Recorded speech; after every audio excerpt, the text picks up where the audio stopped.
Jamie Wheal has made it his life's mission to crack the code of human potential. He's the best-selling author of Stealing Fire and director of the Flow Genome Project, which looks at how to harness the magic of flow states, those moments of being in the zone where we go beyond ourselves. I've always been interested in sort of the esoteric and the places where the sort of the mainstream meets the alternative, and what your book did really, really well was sort of reframe that as the cutting edge, which I thought was fascinating. Yeah, that was a deliberate decision we made, which was rather than saying, hey, esoteric techniques have some scientific validation now, we said, hey, Red Bull extreme athletes and special operations military guys are using it, and this is their secret sauce. And so we deliberately smuggled in esoterica into, undeniable peak performers that have a sort of a mainstream marketability and kind of halo effect, and then say, well, if they're doing it, maybe you could wrap your head around it too. Because in a way, this is kind of, like you say, stealing fire is referencing the idea that Prometheus steals fire from the gods. This is an eternal thing, something. Sure. This is something that happens throughout culture. Can you explain that a little bit? Yeah, I don't presume to have an answer on it, but it does seem that anytime people pursue and cultivate and propagate ecstatic technologies, just really anything that raises energy levels, enthusiasm, inspiration, all the way to transcendent and non-ordinary states via everything from dance and music to psychedelics, so substances, sexuality, even charismatic transmission, a specific person or something that can sort of light other people up. It almost never ends well. and so that recurring battle or dialectic between the sort of the priests, the keepers of society, and inspiration, and the Prometheans, the folks looking to steal it and put it out there for the masses, that just feels like a back and forth battle that's been going on for ages. And so why that is a whole, that would be a life's work of inquiry. My sense is that it's an unstable element, that the ecstatic is not designed to build houses with. It's designed to burn them down. And so that very thing that makes it so magnetic and so appealing also renders it very volatile. And then the other is just all the human stuff. That when people latch onto this stuff, sex, drugs, money, power, they all become places where we stumble as we try to bring this into culture, and it's very hard. It's the old Lord Acton, absolute power corrupting absolutely. Lord of the Rings. Yeah, the One Ring. And it's not just hobbits, by the way, that are interested in that thing. So I'd say that, that's a broad brush, but we can start with that. But you also say in the book that you think this, for the first time, it could end better than it has in the past. Yeah, and I just don't know. I wrote that somewhat optimistically 2.5 years ago, and then had an increasingly disillusioning series of experiences with the psychedelic polyamorous Burning Man community, let's say. So let's just say the intersection of sex, drugs, rock and roll and libertarian ideals, and realize that those poor bastards can't get out of their own way to even just build something like cryptocurrency. So my concern these days is that we are out of bullets. Like, we have stolen fire from the gods. we have absolutely taken ambrosia from Olympus. And meaning? Well, just meaning the collective sort of, quote unquote, transformational culture. And that's everything from EDM and transformational festivals to the Burning Man world to Silicon Valley high-tech space to psychedelic therapies to I would say anything other than just sort of MBSR mindfulness. So sort of actual mindfulness practices that still have some teeth and are actually still trying to get to non-dual states, not just help worker bees alleviate their stress and not call in sick so often. And that we have access, to the most potent aggregation of transformational tools and technologies that any humans anywhere on this planet have ever had, and we're still crawling up our own asses into narcissistic feedback loops. So for me, the analogy these days is, particularly, I would say sort of psychedelic narcissism is creating, the same way overprescription of antibiotics created superflus. We are sort of over-prescribing ecstatic techniques and creating super egos.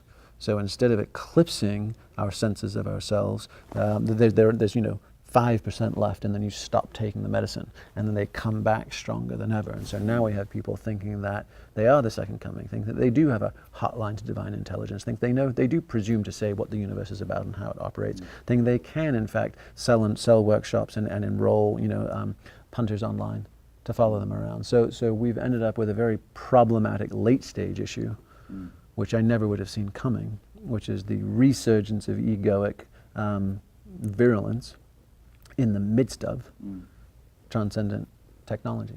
I actually posted something on Facebook the other day that Jordan Peterson has said, which was psychedelics can give you too much responsibility than you know what to deal with as well. Yeah, and I mean, even to phrase it that way implies that you're aware of the weight of it and the responsibility of it. I think a lot of people, James Fadiman, the fellow who was the pioneer of microdosing, I think he was on Tim Ferriss's podcast, and he used the analogy of overexposing film. And sort of, let's say there's one exposure on a bit of celluloid, and that's reality, and then if you take a psychedelic, that's another exposure, so that bit of film has more information. But if you keep doing it, if you do 3, 4, 5, 6 times, yes, it has more information recorded on it, but it's just a blurry mess. And the ability to separate signal from noise, or transcendence from immanence, or what the hell do I do on Monday, or am I still an asshole to my family, those things get blurred out. And so, I think what Jordan Peterson is cautioning about is almost a fairly advanced and relatively mature stage, which is I've seen more than I can handle, but I acknowledge both of those things, and I feel the weight.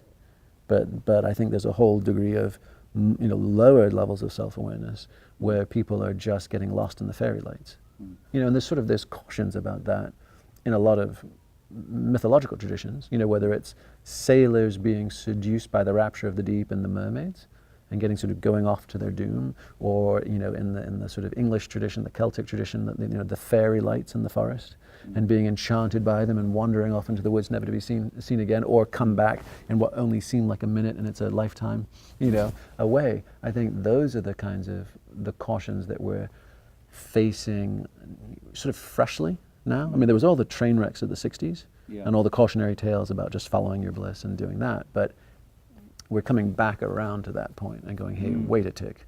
There's maybe more going on. It's not just going to be instant liberation for all. Yeah, this is, again, fits very much with what I'm seeing at the moment. It's like we're in another level of enthusiasm about psychedelic science, for example. I've done stories about psychedelic science. And as far as I can tell, most of the people who've done stories about psychedelic science so far are enthusiasts, because those are the journalists who are following these stories. They're the ones who are interested in it. And so what you're actually seeing is a very one-sided tale of psychedelic science, which is not showing the dangers that that they can create as well. Like psychedelics, for example, the kind of metaphor or the paradigm at the moment is that you could do a couple of psychedelic sessions and overcome your depression, whereas actually what you generally do is a couple of psychedelic sessions may just overwhelm you with the stuff that you haven't dealt with, for example. So it's kind of this idea of the psychedelics as a magic pill is kind of now coming back in the culture, which just seems completely like we haven't learnt anything from the 60s. Yeah, and it's being couched in the terms of better than Prozac, which it clearly is, but certainly not a panacea. I mean, so in addition to the sort of psychedelic superflu idea, I also wrestle with the notion of the sort of the asymptote problem. The idea that, and we report on these as well. The 2 to 3 episodes with therapeutic interventions in structured environments have these amazing and life-saving impacts for people suffering trauma and depression and end-of-life issues. And yet, what happens when you take it from 3 to 33? And are people now levitating? Are they demigods? Are they Yodas? No, they're not. They're just candy-flipping ravers. And so where is the ROI, and where should we actually say that's probably enough? And my sense is that there's highly, and there's a degree of sort of libertarian enthusiasm. Everyone should have access. These have been repressed and controlled for a long time, and now we're finally kind of coming out of the Dark Ages or coming out of Prohibition. This is a renaissance. And I think there's a whole bunch of reasons to be enthusiastic and hopeful about that. And hat tip to MAPS and the folks that have been leading that charge. Long, slow, difficult work. Robin Carhart Harris, all the folks that are really doing the disciplined legwork for the rest of us. And I'm almost, I'm sort of telegraphing ahead a few years, and I'm taking a stand probably now and increasingly clearly on regulation and restriction. And that in fact, there's probably 10% of the population that should never touch the things. There's probably only 10% of the population that should encounter them more than 1 to 3 times in a lifetime. And there's a huge fat part of the bell curve that we should reestablish rites of passage. So imagine if, and obviously we know that confirmations and bar mitzvahs and all these things have just basically fallen flat, and we end up with a bunch of rudderless humans wandering in between chapters of life, whether that's boomerang kids in their 20s or empty nesters or midlife crises or whatever they are, or women in aging into their crone years, whatever it would be. We have shitty or non-existent rites of passage. And what would it be like to simply program 3 to 5? There's a coming of age one where you go from child to man or woman, and that's, who knows, maybe that's a full visionary psychedelic. That could be Eleusinian mystery style. An Eleusinian mystery, like this is the nature of the world, welcome to it. And then perhaps there could be a marriage one, and that you could calibrate the compounds or substances that are most appropriate. So clearly some form of MDMA therapeutic communion could be a beautiful thing. This is the essential nature of your love together. There could be something either at death or in preparing for death or in other life transitions. But in general, my sense is if we're going to try and play the long game with this stuff and integrate it back into culture, there were no indigenous cultures that were just gloves off, have at it, kids. And that's how we're doing it these days. And so there's in fact, I don't know if you've come across Richard Rudgley's stuff out of Oxford. He wrote a really cool book called Essential Substances, and it was basically it was basically like Yuval Harari on acid. So it was essential substances through all of human history and culture. But there was a tribe from New Guinea who basically had 9 levels of initiation, and it started with ginger. So there were 3 levels of ginger, and then 3 levels of tobacco, and then 3 levels of mushrooms. And each level became fewer and fewer people invited into that level, until by the 9th level, which was the highest octane psychedelic mushrooms, basically whatever visions came out of that, and that was sort of the equivalent of like a PhD in the spiritual practice of their culture, but whatever came through in those visions was then considered living scripture and added to their equivalent of the Bible. So rather than burning those fuckers at the stake, like the Christian tradition did, like no one gets to have any more insights, it was a living tradition, but it was also hierarchical and selective. So once you were introduced into a substance at the level you were initiated, you had free range and access, but you weren't allowed to jump the gun and try stuff that you had no business trying yet. And so when we see the advent of DMT and 5-MeO-DMT and all these absolute paint-peeling entheogens being dabbled in by absolutely clueless twits, I think that would probably be good lessons for us. Is let's actually start putting some structures back in the place versus just saying this is going to be a free-for-all that works out well, because they tend not to. So it sounds like you've gone on a real journey since releasing Stealing Fire to where you're at now. Well, in what way? What were you curious about? You said you're less enthusiastic about the potential of, is it only of the potential of psychedelics, or have your views changed in any other way? No, shit, man. I mean, look at the Wim Hof groupie phenomenon. I mean, people don't know what to do with that stuff. A good friend of ours has actually was the one responsible for bringing him into high-end neuroscience labs in the first place, and was like, half of this is bullshit, half of this works. He doesn't know which is which, and you've got all these folks plunging themselves into inflatable kiddie pools just to feel something, just to feel high. So you can throw in respiration, you can throw in any form of quote-unquote conscious sexuality, the polyamory movement, which is everything from sex at dawn to God knows what. I mean, the varying books, even Esther Perel's work, which she's coming from a very grounded therapeutic space, but sort of gives permission for more expansive and exploratory sexuality. That there's a lot of that that's wildly problematic. So really, I would say anytime you have a persistent and efficacious technique of ecstasy, abstracted from cultural conditions and prohibitions, thou shalts and thou shalt nots, here's how to use this powerful tool, we end up with shit shows. And now we're end up with intersectional shit shows. So you throw in, as I said, sort of a polyamorous, state-seeking, psychedelic-friendly Burning Man or transformational festival culture, which is sort of around the world at this point. And no boundaries, basically. no boundaries, nobody tells me what to do, so it's antinomian. There is nothing I bow down to. And in fact, there's not necessarily a higher good than my personal fulfillment in this moment. And as long as I engage in nonviolent communication, as long as I share my feelings and state my needs, all that stuff, then it should all be fine, right? And I'm honestly not sure that is. And I'm also not sure that, again, back to asymptotes, that's why we kind of share the idea like 80-20 woke to broke, is pursuing that last 20% of your supposed enlightenment or fulfillment or personal growth actually becomes highly narcissistic and almost unconscionable when you think that that's going to take 80%, like you get 80% of the return for your initial 20% of your investment in personal growth. I would advocate. I mean, this at least is a thought experiment. But people don't stop there. They get hooked on the catharsis, they get hooked on the ecstasis, they get hooked on the communitas. They like, oh, it feels so good to break down and break through. It feels so awesome to touch the sun, and it feels so amazing to be around my brothers and sisters, my tribe. You know, and yet they'll then spend 80% more time, effort, money, resources chasing the uncatchable of their own completion, and some story or tale that when I get there, I will be free from pain, I will be free from insecurity, anxiety, poverty, you name it. I will be whole and life will be perfect. And it's like, no, fuck you. That's not how life works. And in the meantime, you're blowing 80% of those energy credits on yourself when you already know enough as to what you've got to do, and there's people drowning behind you. So lifting those folks up is going to provide infinitely more net good than polishing the last little corner, on your statue. But there is also the sense that polishing the last little corner is actually an illusion. That's not human. We're trying to transcend being human, and we can't transcend being human. Exactly. So like embrace it, and that's where spiritual teachers like Pema Chodron, Tibetan Buddhist, who's very much into. I mean, we even ended a bit of stealing fire with that. there's a crack in everything, and embracing our humanity, embracing the messy imperfections of this, and it's not. I mean, and you should have.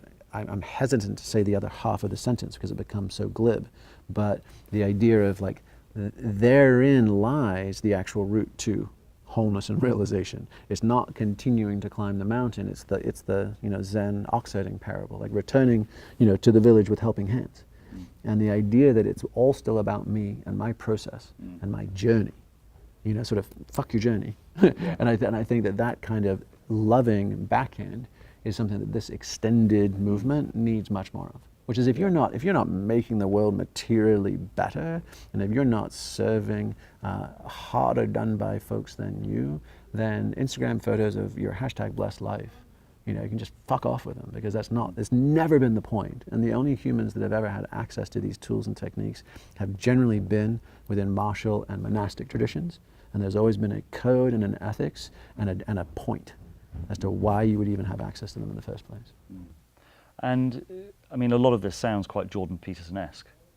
What's your attitude to Jordan Peterson?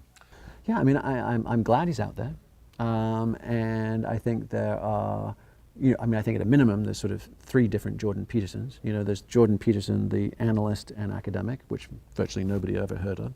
There's Jordan Peterson, the kind of contrarian public intellectual, which sort of kicked off in 2016, and then there's sort of Jordan Peterson, sort of Rorschach blot for the culture wars, of which both left and right wildly distort who he is, what he's saying, and what it means for them.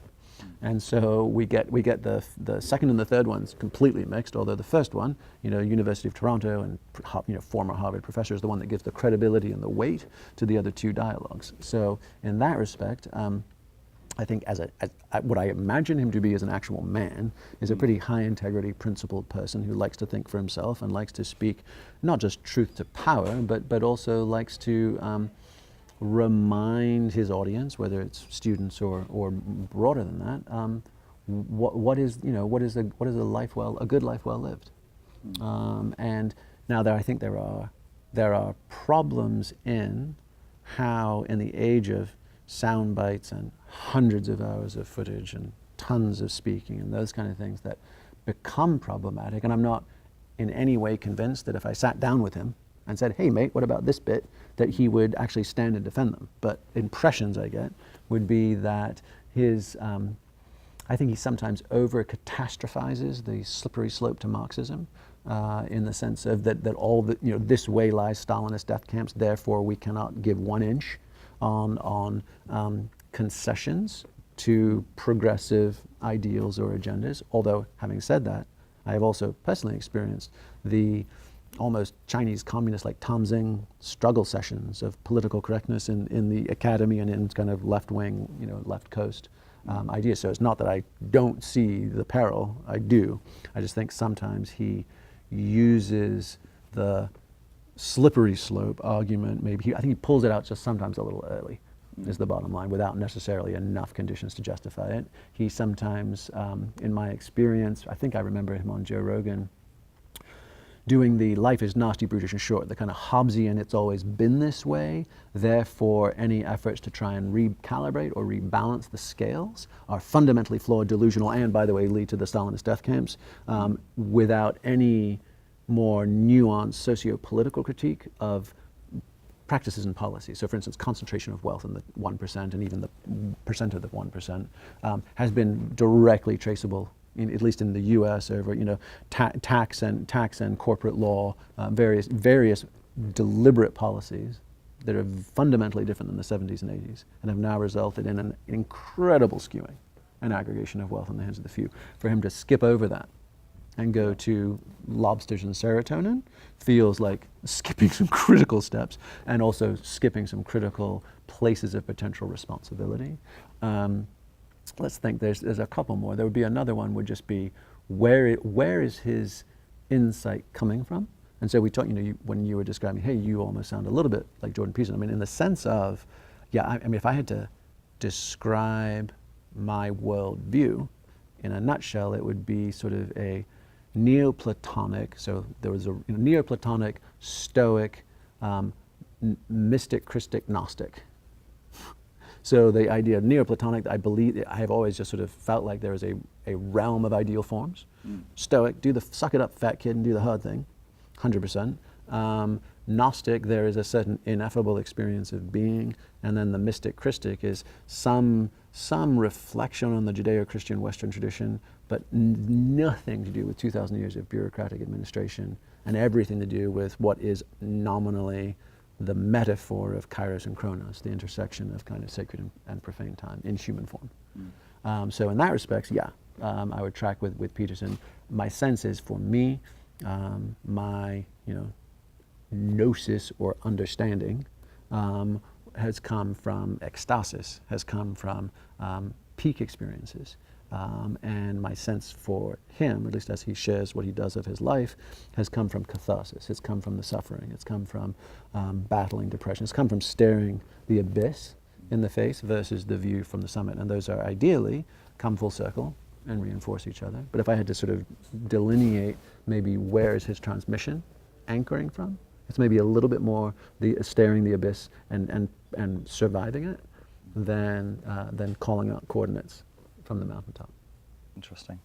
And I guess you've seen the whole intellectual dark web concept sort of grow and become kind of mainstream. Yeah. I mean, interestingly, the Glitch in the Matrix documentary I put out was subtitled Intellectual Dark Web, Jordan Peterson and the Mainstream Media 2 months ago.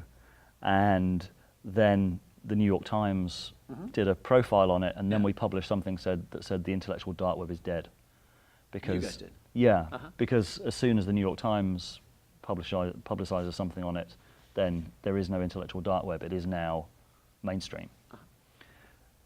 So I was actually in the process of kind of putting together an intellectual dark web documentary, and then off the back of that, we kind of had a thought about it and realized that for me, the intellectual dark web, so you've got kind of like Dave Rubin, the Weinsteins, Ben Shapiro, Jordan Peterson. Then I realized I was sort of starting to think about what is a deeper resolution. Like that seems to me like a really important stage of surfacing this kind of level of conversation, an integral conversation or something that's emerging naturally. And then we came up with the concept of the intellectual deep web. So what is the knowledge that needs to be integrated? And I came up with names like Stan Groff, Richard Tarnas, and I would also add your work into that. What do you think about that as an idea of there are thinkers who've been doing really great work. Do you know Richard Tarnas? Yeah, who've been doing really great work on the fringes of our culture for an awfully long time. And I think these are the people we need to integrate to get us through the next 5-10 years. Yeah, I mean, that's a neat distinction you're making. And I think I just read a piece in Vox, I think this morning, which was basically, it felt a little snarky, and it was basically saying that the internet, and it was a response to the New York Times piece, and it was basically saying, oh, the intellectual dark web are just a bunch of embittered losers on the outs, and effectively they've been marginalized by the people who should have marginalized them, and they're really just angry because they've been sort of knocked off their perch or denied a platform. And that's just, I mean, I don't know. I mean, I bet we could do actually a data analysis of this. My sense of Jordan, of Sam Harris, of these guys is not that they are embittered and on the outside banging on the door. They've just done an end run, and their actual reach is infinitely greater than, I mean, just retweets, views, clicks, likes, shares, you name it, any social stat you would want to track. My sense is that their reach is exploding massively, not that they've been sort of shut out from the chattering classes. So I think there are, and back to the Rorschach blot idea, there was this sense of these guys are saying the unconscionable and should be shunned. So the intellectual deep web is, I mean, it doesn't quite have the mystery of the dark web, but as far as like the distinctions of concepts, I think it's really neat. And we kind of saw this in the 2016 election. Both Bernie Sanders and Donald Trump did end runs around the Democratic and DNC and the RNC. And they said, if we can reach our people via our own distributed economic platforms, we are no longer beholden to the donor class. We are no longer beholden to established and entrenched political platforms and choice making. And we can amplify via the democratic system our impact and our reach. And you see that with musical artists these days. You see that, I mean, even with yoga teachers. If you've got a big following on Instagram and you don't need to kowtow to some lineage, which, has lots of problems as well, because all of the vetting of the light web, of the establishment, did have a solid degree of quality control to it. So you tended not to get absolute howlingly bad or irresponsible folks showing up in that space, but you also missed a shit ton of innovation. So, to your query of, is the access to the intellectual deep web something that is going to be helpful in guiding our way forward? I would go as far as saying that would be like my only hope for a kind of glorious revolution versus a bloody reign of terror. If we can simply, if the people and the ideas and then the actions can just do an end run around the established balances of power, and again, Bernie would be an example. Like, what is a true progressive centrist who is, socially progressive and fiscally conservative, and internationally, I wouldn't say pacifist, but certainly just ethical and globally concerned with interconnected issues like climate, like refugees, et cetera. How many people would sign up for that? I think a lot. I think there would be, you would just forget third-party candidates. You would just end up with an uprising, and the two existing parties would be left, holding their dicks. So the question becomes, how do we do more of that, and how do we provide enough of a clarion call that people can reorient around those things? You talked in your talk before. It sounded quite pessimistic or almost quite apocalyptic about what might be about to come. Are you pessimistic or optimistic? I would say I am highly pessimistic of human culture and optimistic of human nature, and that's about as precise as I can get. Because if you run the maps and models and you see, I mean, the thing that blows me away about identity politics these days is, we have some things to do, people. And if we are quibbling and scrapping before we even get to the starting line of the race for our lives, we're fucked. And so, as of last summer, I went from, that was, the Stealing Fire had just come out. There was all sorts of interesting conversations and that kind of thing. And then I would say I had a fairly, not, dare I say it, the equivalent of my red pilling, where I was like, okay, whoa. I thought that generally everybody left of white identity politics was fundamentally a sound and solid human being and we're all rowing in the same direction, and realize, oh no, you can actually be kneecapped with a degree of virulence and spite and entitlement from the left that shouldn't, by all accounts, live there, and seems to be. So in that respect, I literally went from, oh, we're going to save the world via blockchain and distributed decentralized autonomous organizations, yay, whew, just that was close, to nope, even those fuckers can't figure it out either, and I should dig the well in my new house in the mountains 400 feet deep, not 200 feet deep. And definitely let's get a Tesla Powerwall and be off the grid. So mentally, that's where I've been, which doesn't mean I'm not going to keep fighting the good fight. It just means I'm absolutely planning the rearguard action and the lifeboats for the people I care about the most, so I can stay engaged to the last possible minute. And what do you think are the either ideas or thinkers or practices that we need to integrate to get through the next sort of 5-10 years? Mm-hmm. Gosh, well, I mean, I think, the simplest is to say we need a lot of credible, thoughtful voices from significantly different points of view and perspective. So I don't always agree with Sam Harris, but I appreciate he's out there and I appreciate he thinks the way he thinks. I don't always agree with Jordan Peterson. I don't always agree with Yuval Harari, but I like the fact that they're doing their thing. So I think that there's a significant component of that we just need a bunch of credible, thoughtful, informed people bringing their voices as skillfully and visibly to the problems at hand as we possibly can. I feel, again, to just restate Pema Chodron, some folks like her, of her ilk, people who are expressing the human condition not as an infinite escalator of successes and perfectibilities, but hey, here we are. This is blending heaven and earth, and this is what it means to be woke and broke, and can we celebrate that? Those are the kinds of things that leave me. I would say that's about the only place I feel hope. I feel hope when people come together in their mortality and their humanity, and then something beautiful happens. So it's the true kind of redemption songs, idea. It's gospel music. It's those elements where we're like, oh my God, I was weeping last night, but here we are giving praise. Here we are singing beautifully. Here we are dancing and clapping and stomping. Like, that's kind of it. And everything shy of that, to me, feels either, less deep than it might need to be, or problematic, no matter how flashy or sexy it seems at the moment, problematic and destined to fail at a later date with more consequences. I get the sense that the journey we're going to have to go on is actually a much deeper one than just the intellectual one. It's going to be like we all have to integrate and process and go through stuff. Like I feel that we're almost inevitably going to have our own crisis points and need to work through stuff over the next few years. What does that look like, do you think? I think it's basically, you can either use ecstasis or we will be served up catharsis. So it'll either be the peak experience that renders people to have a global centric perspective and then come down from the mountain with helping hands. Oh shit, I got it. I got the message and here's the work to do, and I'm going to conduct it with the urgency that my long range vision tells me is potentially prudent.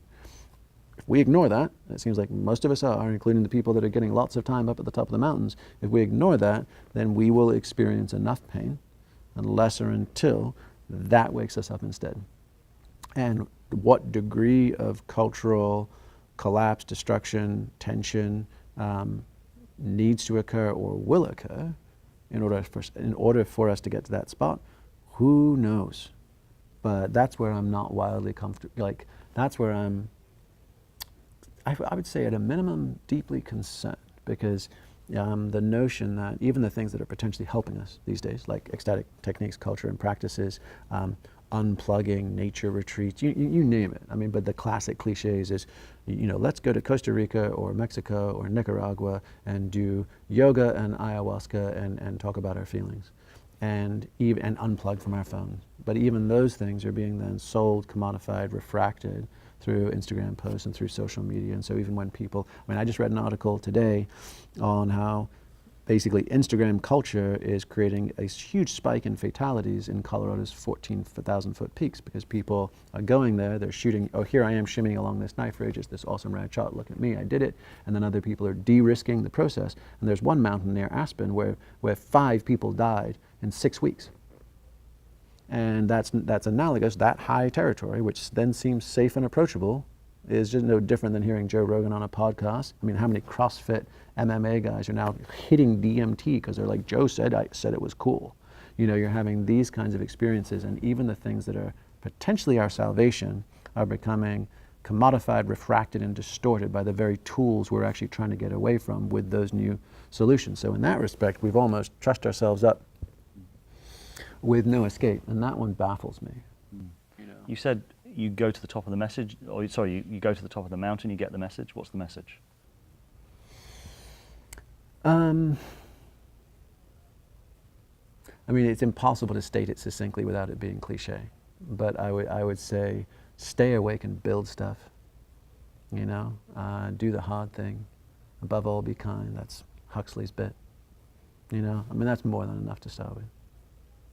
You did at the end of your talk say that you thought we might get it together just in time. Yeah, well, funnily enough, like that's to me that phrase actually was a little bit of an incantation. So it's not even just in time, like in the nick kind of thing. It's maybe in chronos, in linear, mundane time, and that we might get it together, I suppose, at that intersection of kairos and chronos. You know, that if we can anchor ourselves in sacred time, where past, present, and future are all co-arising, and nothing needs to be done, and we can have faith in the fact that, in fact, this does work out. And I don't mean faith in the sort of blind hope. I mean like actual Gnostic initiatory certainty that we have seen how this all goes down, and light prevails. Then we can come back to our day-to-day lives. And to me, that, you know, you mentioned the Eleusinian mysteries. Like, to me, if we could initiate or have as many people around the planet initiate themselves as possible into that knowing that, hey, this all works out. All we need is 51% goodness, truth, and beauty over the long arc of this whole game. It doesn't matter how dark the varying chapters get. If we know we've seen the resolution, we've seen the redemption, then we come back and we're like, hey, everybody, it's all going to work out. We can exhale. Now, that doesn't mean there's not hard shit. It doesn't mean there's not critical shit. It doesn't mean there's not, and my part isn't absolutely required in me to play it balls deep, you know, because it's only 51%. So I don't get to phone it in just because I saw how the film ends. We're all required. And to me, that's what I actually have hope in, is that if enough people can come to that realization, then we wake up, and not in some bullshit evangelical megachurch kind of way of being born again, but in a truly initiatory way, being born again, of like, I know my purpose, I know my part, and I'm willing to practice resurrection. I'm willing to offer my life fully and freely, in love, in every moment, and if needs be, in the face of injustice, and if needs be, in service of the things I cherish. And then we're invincible. Like, then we can turn things on a dime. If we do this incrementally, if we get hung up around identity politics, if we imagine that technological progressivism will save us at last minute, I think there's all sorts of problems on that. But if there is a chance to do it, ironically, out of time, in that sacred space, then we have a chance to do it in time, you know, while the clock is ticking. Yeah. The people that I've found who've done the most, or seem to have got at least far enough down the path, are those who've been through a sort of transformational community. Like the guy who's our mentor, a guy called Raffia, was part of the Osho community for many years, which was sort of experimenting with all of these kind of transformational technologies. But they were doing it within a community of people for 2 decades who were all doing the same thing, reflecting stuff back. And it seems to have taken that level of intensity and reflection and shared purpose for them to have done the transformations that they have.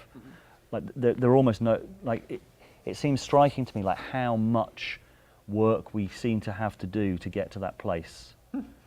Does that make sense? Yeah. Like, that sort of reflects back to what you were saying about sort of the psychedelic communities. It's like it's not the transcendence. It's the deep interpersonal work that we have to do, of intense interpersonal work with communities. Like I think we have to build that kind of community. Yeah, for sure. And that, you know, the catharsis plus communitas is another cul-de-sac. I mean, we know a number of communities that are very deeply into raw, intimate, intersubjective communication. And A, everybody ends up banging everybody, and there's tons of drama around that. And then B, everybody, you know, if I can just getting your lunch takes an hour and a half because everyone's sharing how they're feeling in the moment. And you're like, okay, that too is a necessary but not sufficient criterion. And that sense of, you know, back to the 80-20, I think what traps so many of the people who are into process-based communities is that they get the cathartic hit for the first, you know, and that's 80% of their, with their 20% investment, but they hang on and they keep going back to ring the same bell and ring the same bell. It's like, no, of course we need to be able to be aware of our feelings, and of course we need to be able to process stuff and stay as clear as possible, and of course we sometimes need to check in with infinites and absolutes just to make sure we're keeping time.